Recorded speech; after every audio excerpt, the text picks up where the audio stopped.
लोकसभा और राज्यसभा दोनों 2 बजे तक के लिए स्थगित कर दिए गए हैं हंगामे के बीच, जिस तरह से संसद की सुरक्षा में चूक हुआ था उस मसले को लेकर। देखिए, आज तमाम सांसद, गैर भाजपा सांसद क्या मांग कर रहे हैं? क्या कोई नाजायज मांग कर रहे हैं? क्या कोई गलत बात कह रहे हैं? वो बस इतना ही तो कह रहे हैं कि इस देश की सबसे सुरक्षित इमारत मानी जाने वाली भारत देश की संसद में अगर एक इतनी बड़ी सुरक्षा चूक होती है तो उस पर चर्चा हो, उस पर जांच एजेंसियां, माननीय गृह मंत्री जी, जो भी लोग सुरक्षा के लिए जिम्मेदारी जिनकी दायित्व बनता है, वो आकर सदन के भीतर अपना बयान दें और पूरे पार्लियामेंट को कॉन्फिडेंस मिले। इसमें कोई नाजायज मांग तो कर नहीं रहे।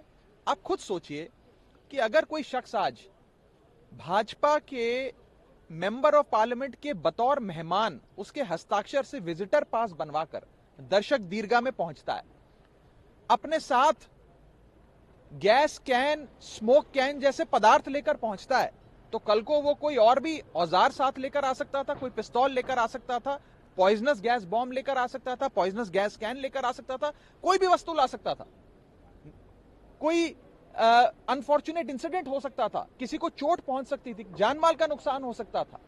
तो ये सारे पहलू हैं जो एक जांच का विषय है।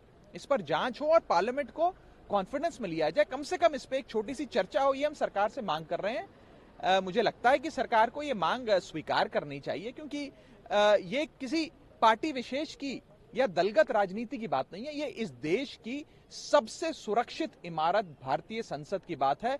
अगर संसद भवन सुरक्षित नहीं है तो क्या देश सुरक्षित है? ये बड़ा सवाल खड़ा है। लेकिन गृह मंत्री ने तो कहा है कि आप लोग राजनीति कर रहे हैं, विपक्ष के लोग राजनीति कर रहे हैं और संसद की सुरक्षा में चूक हुई है, इसको लेकर स्पीकर ने चिट्ठी लिखी है, गृह मंत्रालय की कमेटी बनाई गई है, उसका रिपोर्ट आ जाएगा 15-20 दिनों में। आप क्या चर्चा मांगना राजनीति करना है?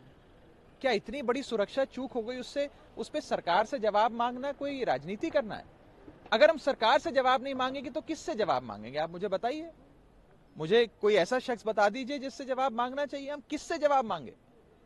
कोई एम्स के डॉक्टरों से जवाब मांगे, या कोई इंजीनियरिंग एसोसिएशन से जवाब मांगे, कोई चार्टर्ड अकाउंटेंट्स की समिति से जवाब मांगे, कोई स्पोर्ट्स खिलाड़ियों से जवाब मांगे? किससे जवाब मांगेंगे? हम सरकार से ही तो जवाब मांगेंगे।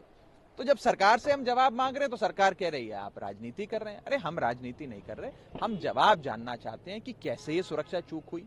हम सब जानते हैं, हम सब सांसद हैं कि कोई भी शख्स अगर आपका बतौर मेहमान किसी सांसद का सदन के भीतर आता है तो 3 बार सिक्योरिटी चेक होता है, 3 बार आपकी सिक्योरिटी चेकिंग और फ्रिस्किंग होती है।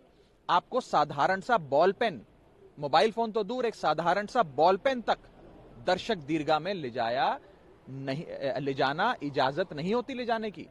तो कैसे कोई शख्स गैस कैन, स्मोक कैन लेकर पहुंच गया? ये बड़ी गंभीर जांच का विषय है और हम चाहते हैं कि सरकार इस पे एक छोटी सी चर्चा कराए, सारे फ्लोर लीडर्स की बात सामने आए, तमाम नेता अपनी बात रखें, सरकार उस पर जवाब दे, पूरे सदन को कॉन्फिडेंस मिले, देश को कॉन्फिडेंस मिले। और अगर संसद सुरक्षित नहीं है तो देश की जनता ये पूछती है कि क्या देश सुरक्षित है? तो जनता अपने चुने हुए प्रतिनिधियों के माध्यम से जवाब जानना चाहती है, सरकार को जवाब दे देना चाहिए। मेरी तो सलाह ये रहेगी कि आप जवाब दे दीजिए। जवाब देने में कोई ऐसी बड़ी चीज नहीं है। जो भी अभी तक जांच हुई है वो जांच सदन के सामने रखिए, लेकिन जैसे जैसे आप चर्चा से भागेंगे लोगों के मन में प्रश्न चिन्ह खड़े होते हैं, सवाल खड़े होते हैं।